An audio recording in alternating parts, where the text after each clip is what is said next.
झापाको भद्रपुरमा brown sugar सहित 3 जना पक्राउ परेका छन्। लागु औषध सेवन र कारोबार नियन्त्रणमा सक्रिय प्रहरी टोलीले भद्रपुर क्षेत्रमा छुट्टै समयमा 3 जनालाई ब्राउन सुगर सहित पक्राउ गरेको हो।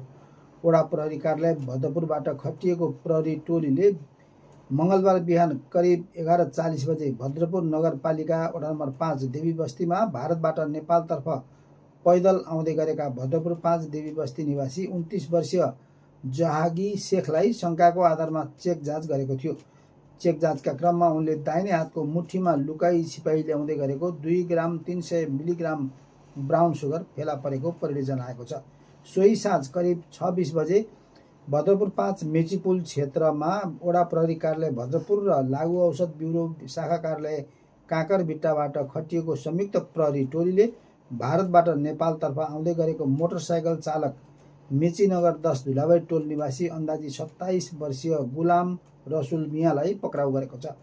चेक जाँचका क्रममा उनले नाकको दाहिने प्वालभित्र लुकाएर ल्याउँदै गरेको 1 ग्राम 600 मिलिग्राम ब्राउन सुगर फेला परेको थियो।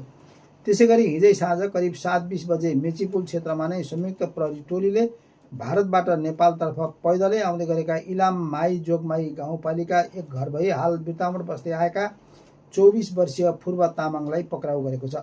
प्रहरीका अनुसार तामाङले दाहिने हातको मुठीमा लुकाइरहेको प्लास्टिक बाहेक 3 ग्राम 610 मिलिग्राम ब्राउन सुगर फेला परेको थियो। पक्राउ परेका 3 जनालाई वडा प्रहरी कार्यालय भद्रपुरले थप अनुसन्धान तथा कानुनी कारबाहीका लागि जिल्ला प्रहरी कार्यालय झापा पठाइसकेको जनाएको छ।